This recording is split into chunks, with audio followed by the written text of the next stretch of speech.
अब toll plaza सिर्फ सरकार की कमाई का जरिया नहीं रहे, अब आम आदमी भी टोल कलेक्शन से रेगुलर इनकम बना सकता है।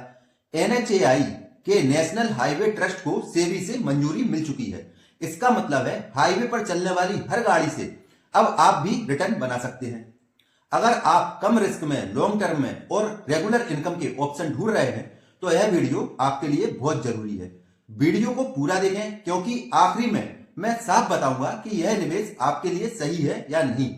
सोचिए, आप घर बैठे बैठे पैसा कमा रहे हैं और वो पैसा आ रहा है टोल प्लाजा से। जी हां, अब जब भी कोई गाड़ी हाईवे पर टोल देगी तो हो सकता है उस कमाई का हिस्सा आपके निवेश से जुड़ा हो, क्योंकि एनएचएआई के हाईवे ट्रस्ट को सेबी की मंजूरी मिल चुकी है। सरकार अब हाईवे सिर्फ बनाने तक सीमित नहीं है, बल्कि आम लोगों को भी उसमें निवेश करने का मौका दे रही है। National highway authority of India मतलब एनएचएआई ने अपना हाईवे ट्रस्ट बनाया है, जिसे सेबी से अप्रूवल भी मिल चुका है। इसका मतलब अब टोल कलेक्शन से होने वाली कमाई में आम आदमी भी हिस्सा ले सकते हैं। सरल भाषा में समझिए, एनएचएआई ने अपने कुछ चालू हाईवे का एक ट्रस्ट बना दिया है। इन हाईवे से रोज जो टोल कलेक्शन होगा वही इस ट्रस्ट की इनकम होगी।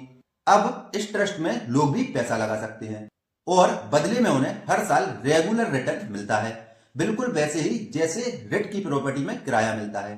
अब अगर आप अभी तक ये भी नहीं जानते हैं कि रिट क्या होता है तो कमेंट कीजिए रिट, मैं उस पर भी एक वीडियो बना दूंगा। अब सवाल ये है, निवेशक को पैसा कैसे मिलेगा? जब आप इस ट्रस्ट में निवेश करते हैं तो आपको कुछ यूनिट अलॉट होती हैं। टोल से जो कमाई होती है उसका एक बड़ा हिस्सा निवेशकों में बांट दिया जाता है। यानी ट्रैफिक बढ़ेगा, टोल कलेक्शन बढ़ेगा, आपकी इनकम बढ़ेगी। इसलिए इसे इंफ्रास्ट्रक्चर बेस्ड पैसिव इनकम कहा जा रहा है।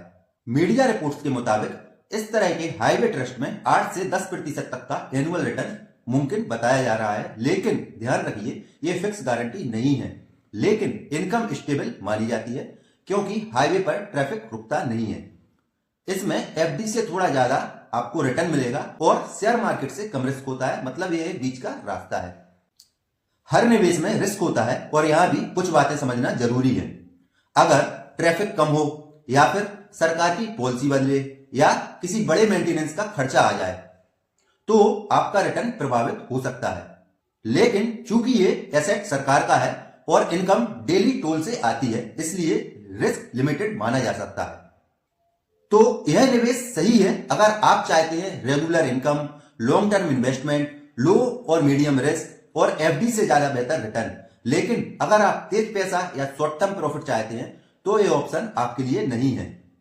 तो अब टोल प्लाजा सिर्फ गाड़ियों से पैसा नहीं कमाएंगे, बल्कि निवेशकों के लिए भी कमाई का रास्ता बनाएंगे। एनएचएआई का ये कदम भारत में इंफ्रास्ट्रक्चर इन्वेस्टमेंट को आम लोगों के लिए खोल रहा है। अगर आपको ऐसे ही रियल इन्वेस्टमेंट आइडिया सरल भाषा में समझने हैं तो इस वीडियो को लाइक कीजिए, चैनल को सब्सक्राइब कीजिए और कमेंट में बताइए आप इस इन्वेस्टमेंट के बारे में क्या सोचते हैं।